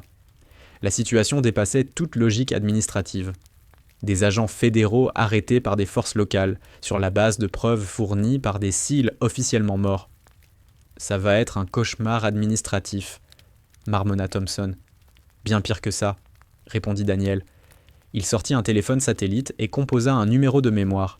« Sénateur Coleman, ici le commandant Daniel Cross, SEAL Team 3. »« Oui, monsieur. »« Je sais que je suis censé être mort. J'ai des preuves concernant le général Morrison et l'opération Iron Veil. Nous avons besoin d'une audition d'urgence. Cette nuit. » Les 6 heures suivantes changèrent tout. À 3 heures du matin, le sénateur Coleman, président de la commission des forces armées et ancien officier de marine, convoqua une session extraordinaire à huis clos. Daniel et son équipe présentèrent leurs preuves, flux financiers, enregistrements, documents classifiés, démontrant que Morrison avait été compromis par des services étrangers et avait utilisé son pouvoir pour étouffer l'affaire. Emily témoigna par liaison sécurisée depuis un bâtiment fédéral, Noah dormant dans la pièce voisine. Elle parla du village, des enfants, de l'ordre illégal et du prix payé pour avoir refusé. À l'aube, le général Morrison était arrêté. 12 autres officiers et responsables du renseignement l'accompagnaient. Le complot était plus vaste que prévu, s'étendant sur plusieurs agences, alimentées par des millions de dollars de pots de vin étrangers. « Tu te rends compte de ce que ça implique ?» dit Thompson alors que le soleil se levait sur le Texas. « Vous êtes des héros, mais aussi des témoins. Il y aura des procès, des témoignages, de l'attention médiatique. Pas de médias. trancha Émilie. C'était la condition. Témoignage à huis clos uniquement. Pas de presse, pas de livres, pas de films. On a fait notre travail, point. La Navy voudra vous réintégrer, dit Thompson. Honneur complet, rétroactivité, tout. Daniel répondit pour tous. On en a fini avec les fantômes. On veut juste redevenir des gens. 3 mois plus tard, le Blue Moon Diner était animé comme à l'heure du déjeuner d'autrefois. Émilie circulait entre les tables avec aisance, servant le café, prenant les commandes. La différence ? 4 hommes dans une banquette au fond, se disputant des statistiques de baseball et chipant des frites dans les assiettes des autres. Spectre Unit 9 avait officiellement été retrouvé lors d'une opération classifiée. Leur décès initial fut attribué à une erreur administrative. La vérité, ensevelie sous tant de niveaux de classification, ne verrait jamais le jour. Morrison et ses complices purgeaient désormais des peines à perpétuité dans une prison militaire. Jason avait trouvé un poste inattendu. Instructeur en sécurité pyrotechnique au lycée local, expliquant aux élèves comment ne pas faire exploser des choses, en leur montrant à quel point c'était facile de s'y prendre mal. Eric Raven Lynn avait monté un service de guide de chasse, transformant ses talents de tireur d'élite en quelque chose de beaucoup plus paisible. Miguel Ember Torres avait ouvert une salle de sport spécialisée dans l'entraînement des forces de l'ordre et du personnel militaire. Daniel Cross avait rejoint le bureau du shérif comme conseiller tactique. Ils étaient tous brisés, chacun à sa manière, chargés de cicatrices visibles et invisibles. Mais ils étaient aussi une famille, liée par quelque chose de plus fort que le sang. « Maman », lança Noah en déboulant dans le dîner après l'école. « Regarde ce que j'ai eu pour mon devoir d'histoire. » Émilie prit la feuille. Un A+, entouré en rouge. Un exposé sur les héros du quotidien. Elle l'avait aidé à l'écrire sans qu'il comprenne qu'il parlait d'elle. C'est merveilleux, mon cœur. Madame Patterson dit que je devrais le lire devant la classe demain. Ça parle du fait que les héros ne sont pas toujours ceux qui se battent contre les méchants. Parfois, ce sont ceux qui servent du café et s'assurent que tout le monde rentre chez soi en sécurité. Daniel, qui avait entendu, sourit. « Bon gamin. » Il a compris. Comme sa mère, ajouta Megan en passant avec un plateau. La clochette de la porte tinta, et le shérif Callahan entra pour son café de l'après-midi. Il salua l'équipe au fond de la salle, puis Émilie. « Calme aujourd'hui. »« Calme, » confirma-t-elle, mais sa main se posa brièvement sur la pièce qu'elle gardait dans sa poche, la Challenge Coin que son équipe lui avait remise le jour où elle avait gagné son trident. D'un côté, l'insigne des Seals, de l'autre, leur devise officieuse. « The only easy day was yesterday ». Hier avait été suffisamment dur. Mais aujourd'hui, servir du café dans une petite ville du Texas entourée de ses frères, en regardant son fils grandir en sécurité, aujourd'hui valait chaque hier difficile. Alors que le soleil de l'après-midi filtrait à travers les fenêtres, Émilie remarqua un homme seul dans une banquette au fond. Un visage qu'elle ne reconnaissait pas. Il lisait un journal, mais ses yeux balayaient régulièrement la salle. Les vieux réflexes reprirent immédiatement. Allure militaire. Port dissimulé sous l'aisselle gauche, positionné avec une vue claire sur toutes les sorties. Elle s'approcha avec la cafetière. « Je vous sers un café, pour commencer ?» Il leva les yeux, les siens s'écarquillèrent légèrement, comme s'il venait de comprendre quelque chose. « Vous êtes... Petty Officer Hayes. »« Je suis serveuse, » répondit Émilie calmement. « Café ?» Il hocha lentement la tête. Pendant qu'elle versait, il murmura. J'étais à Outpost Redstone. 2e section, 101e. Vous ne vous souvenez sans doute pas de moi ? Le sergent Rodriguez. Éclat d'obus dans l'épaule gauche. Sa voix trembla. Votre infirmier était hors de combat. C'est moi qui ai fait la chirurgie de terrain. Ses yeux se remplirent de larmes. Vous m'avez sauvé la vie. Ma femme. Mes enfants. Ils existent grâce à ce que vous avez fait ce jour-là. J'ai fait mon travail, répondit Émilie. Non, dit-il fermement. Vous avez fait plus que ça. Vous avez tenu quand on était prêt à céder. Vous nous avez donné de l'espoir quand il n'y en avait plus. Il se leva, laissa un billet de $100 pour un café à $3 et partit avant qu'elle puisse protester. Daniel observait la scène depuis la banquette. Ça arrivait parfois, des soldats qui les reconnaissaient. Qui connaissait leur visage à partir d'opérations classifiées censées ne jamais avoir existé. Ils ne disaient jamais grand-chose, juste des remerciements discrets, un signe de tête lourd de sens. « Combien y en a encore ?» demanda Megan doucement. « Des gens que tu as sauvés et dont tu ne te souviens même pas, ça n'a pas d'importance, » répondit Emily. « C'était avant. Maintenant, c'est maintenant. » Mais Megan remarqua qu'Emily mit le billet de $100 à part, dans un bocal rangé au bureau. Un bocal étiqueté « Fonds pour les études », qui se remplissait lentement de billets semblables, laissés par des visiteurs semblables.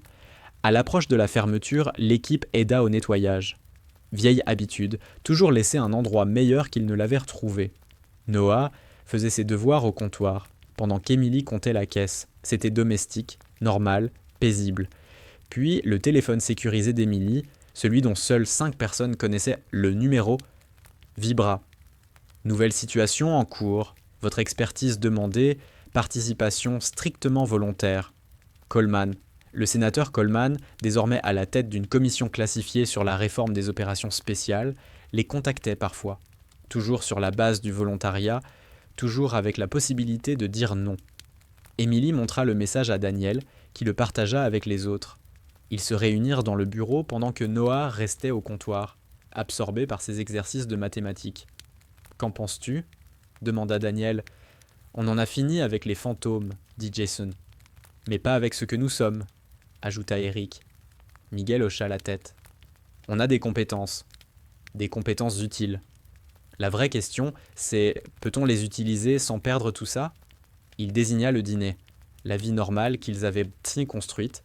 Emily réfléchit. « Nous ne sommes plus des soldats, plus des cils. Mais peut-être qu'on peut être autre chose. » Elle esquissa un sourire. « Des conseillers, des experts, des résolveurs de problèmes à temps partiel, qui tiennent aussi un dîner dans une petite ville du Texas. Spectre Unit 9, version civile ?» demanda Daniel en souriant. « Plutôt la brigade du Blue Moon, » lança Megan depuis l'embrasure de la porte. « Et avant que vous ne demandiez, oui, j'écoutais. Et oui, si vous comptez parfois disparaître pour sauver le monde ou je ne sais quoi, vous aurez besoin de quelqu'un ici qui connaît la vérité. » Frank Dalton apparut à ses côtés. « Fais-en deux. J'ai gardé des secrets plus lourds que ça. Et puis, quelqu'un doit s'assurer que vous ayez toujours un endroit où rentrer. » Emily regarda son équipe, sa famille choisie. Elle pensa à tout ce qu'ils avaient perdu, à tout ce qu'ils avaient survécu. Puis, elle sourit. Pour la première fois depuis très longtemps, elle n'avait plus besoin de fuir le passé, ni de craindre l'avenir, parce que, quoi qu'il arrive, ils seraient prêts. Ils avaient traversé l'enfer ensemble, étaient morts puis revenus. À présent, quelque chose de nouveau s'offrait à eux. Pas une vie normale, mais leur version de la normalité. « Une condition, » dit Emily. « Noah ne doit rien savoir. Pas avant d'être plus grand. Il mérite une enfance sans ombre. »« D'accord, » répondirent-ils tous en même temps. Emily prit son téléphone et tapa une réponse à Coleman. « Envoyez les détails. Rôle consultatif uniquement. Nous déciderons. » Elle valida. « Maman !» cria Noah depuis le comptoir. « C'est combien ? 37, 18, 666 » répondit Eric automatiquement avant d'ajouter. « Mais montre ton raisonnement. »« Comment tu sais ça aussi vite ?» demanda Noah, impressionné. « De l'entraînement » répondit Eric avec un sourire. « Beaucoup, beaucoup d'entraînement. Si seulement l'enfant savait de quel type d'entraînement il s'agissait. Calculer des vents, des distances, des angles, des décisions qui ne laissaient jamais droit à l'erreur. Mais ça, c'était avant. Ça, c'était le passé. » Le dîner ferma à 22h. Ils sortirent tous ensemble, 5 vétérans officiellement morts et revenus à la vie. Un garçon qui ignorait que sa mère était une héroïne, et 2 civils devenus gardiens de secrets. Sous les étoiles du Texas, sur le parking désert, Daniel demanda « Des regrets ?» Emily regarda Noah, en train de rire à une plaisanterie de Jason. Elle pensa au village sauvé, aux soldats ramenés vivants, aux sacrifices faits dans l'ombre pour que d'autres vivent dans la lumière. « Non, » dit-elle simplement. « Aucun regret. » Sur le chemin du retour, Noah s'endormit à l'arrière. Emily l'observa dans le rétroviseur, cet enfant pour qui elle s'était battue afin d'offrir une vie ordinaire. Il ignorait les armes dissimulées chez eux, les sacs d'évacuation prêts, les itinéraires de fuite répétés. Il ne savait pas que ces histoires du soir étaient des versions édulcorées d'opérations réelles, des monstres et des héros rendus inoffensifs pour de jeunes oreilles. Il savait seulement que sa mère l'aimait, que l'oncle Daniel et les autres le protégeraient toujours, et que le Blue Moon Diner était un endroit où tout le monde était le bienvenu, où tout le monde était en sécurité. Pour l'instant, c'était suffisant. Le téléphone d'Emily vibra une dernière fois. Numéro inconnu, mais le format du code lui était familier. Amiral Bennett, nouveau président de l'état-major interarmé, le successeur de Morrison. Merci pour votre service, passé, présent et futur. La nation dort mieux en sachant que des loups gardent la porte. Emily supprima le message, mais esquissa un sourire. Ils n'étaient plus des loups, peut-être des bergers, ou simplement des gens capables de marcher à la fois dans l'ombre et dans la lumière. En se garant devant leur immeuble, Emily remarqua une nouvelle famille qui emménageait en face. Le père avait un tatouage militaire visible sur l'avant-bras. La mère se déplaçait avec cette hypervigilance typique de ceux qui ont trop vu. Et leur petite fille avait ce regard lointain, le même que Noah avait parfois quand les souvenirs s'approchaient trop près. Encore une famille militaire cherchant à redevenir normale. Emily se promit de les inviter au dîner, de leur faire comprendre qu'ils n'étaient pas seuls. Le Blue Moon était devenu plus qu'un restaurant, un refuge, un lieu où les brisés pouvaient guérir, où les perdus pouvaient se retrouver. « Maman », murmura Noah, à moitié endormie, tandis qu'elle le portait à l'intérieur. « Tu es heureuse ?» Question simple. Réponse infiniment complexe. Était-elle heureuse ? Elle avait tué, sauvé, était morte et revenue. Elle avait tout perdu et gagné plus encore. Un pied dans l'ombre, un pied dans la lumière, toujours prête. « Oui, mon cœur », répondit-elle en déposant un baiser sur son front. « Je suis heureuse. » Et pour la première fois de sa vie, ce n'était pas un mensonge. Le matin arriva trop vite. Le réveil arracha Emily à des rêves de sable et de coups de feu. Elle suivit sa routine. Fenêtre, alarme, arme accessible mais dissimulée. Puis elle fit le petit déjeuner. Prépara Noah pour l'école. « Maman », annonça-t-il entre deux cuillerées de céréales, « la semaine prochaine, c'est le jour des métiers. Tu viendras parler de ton travail de serveuse ? » « Je ne suis pas sûre que ce soit très passionnant, » répondit-elle en souriant. « Si, tu aides les gens tous les jours. Tu t'assures qu'ils mangent et qu'ils se sentent bienvenus. C'est important, non ? La sagesse des enfants. Tu as raison, c'est très important. » Et puis, l'oncle Daniel vient aussi parler de son travail de shérif, ajouta Noah. Comme ça, tu ne seras pas toute seule. Emily sourit. Une journée des métiers avec des opérateurs d'élite officiellement morts jouant aux citoyens ordinaires. Qu'est-ce qui pourrait mal tourner ? Au dîner, le service du matin battait son plein. Ouvriers du bâtiment, routiers, habitués. C'était magnifiquement banal. Puis Thompson entra. Et ce n'était jamais bon signe. « Café et discussion ?» demanda-t-il en s'asseyant au comptoir. Emily lui servit une tasse. « Quoi encore ? Rien de mauvais.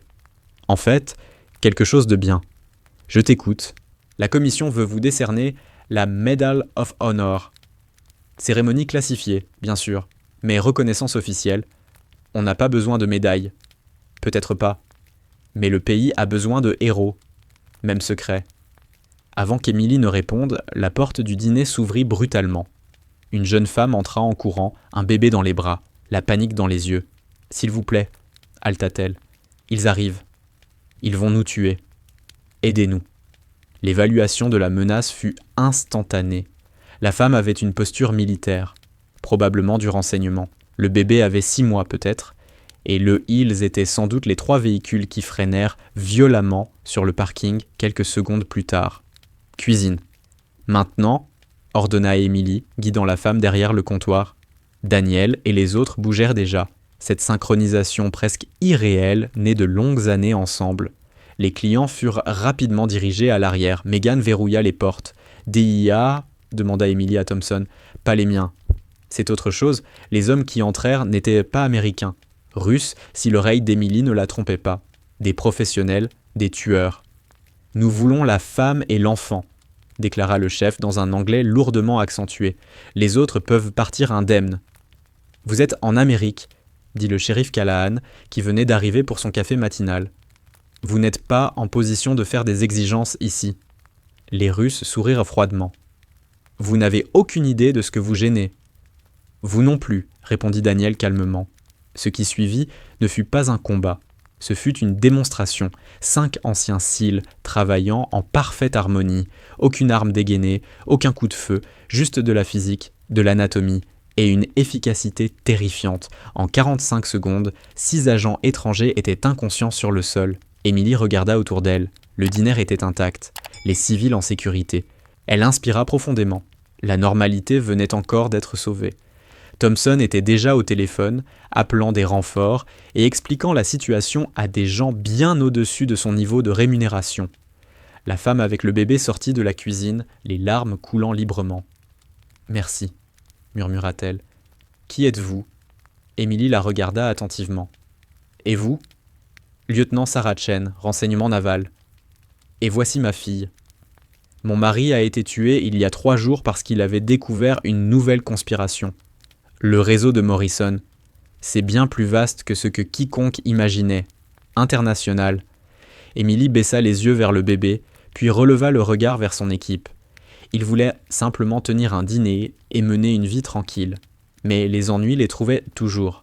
Ou peut-être que c'était eux qui trouvaient les ennuis parce que c'était dans leur nature. Des gens incapables de détourner le regard quand des innocents étaient menacés. « Megan » dit Emily calmement. « Appelle Dalton. Dis-lui qu'on ferme plus tôt aujourd'hui. »« Encore ? Encore. » Pendant que les agents fédéraux envahissèrent le dîner et que les Russes étaient emmenés menottés, le lieutenant Chen donna plus de détails. Le réseau de Morrison était lié à des trafiquants d'armes, des réseaux de traite humaine et des cellules terroristes sur 3 continents. Le faire tomber avait été comme trancher la tête d'une hydre. 2 autres repoussaient aussitôt. « On a besoin d'aide, » dit Chen. « De gens capables d'opérer dans l'ombre. De gens qui n'existent pas officiellement. Qui peuvent aller là où les autorités légales ne peuvent pas.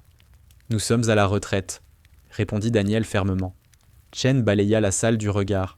« Vraiment ? Ou bien êtes-vous juste en attente de la prochaine mission qui compte vraiment ?» Avant que quiconque ne réponde, le bus scolaire de Noah s'arrêta devant le dîner. Il avait été renvoyé plus tôt à cause d'une rupture de canalisation. Il entra, observa les agents fédéraux, les Russes entravés, la posture tactique de sa mère, et soupira. « Quelqu'un a encore essayé de braquer le dîner ? » ?»« Plus ou moins, » répondit Emily. « Tu veux que j'aille au bureau faire mes devoirs ? » ?»« Ce serait très utile, mon cœur. » En passant, Noah s'arrêta près de l'un des Russes inconscients. « Maman, ce type a le même tatouage que l'homme qui regardait notre immeuble la semaine dernière. » Le temps se figea. « Quel homme ?» demanda Emily, la voix parfaitement neutre. « Celui dans la voiture bleue. Il avait un tatouage sur le cou, exactement comme celui-là. Je ne te l'ai pas dit parce que je pensais que c'était juste un de tes vieux amis qui veillait sur nous. » Le sang d'Emily se glaça. Ils étaient sous surveillance, et son fils de 8 ans l'avait remarqué avant elle. « Depuis quand il regardait ?» demanda-t-elle doucement. « Environ 1 mois. »« Mais il est parti après ta réunion au relais routier. 1 mois entier, et elle avait été tellement concentrée à paraître normale qu'elle avait manqué l'essentiel. » Daniel posa une main sur son épaule. « On ne peut plus faire semblant que tout est terminé. » Il avait raison. La guerre qu'ils pensaient avoir laissée derrière eux les avait suivis jusqu'ici.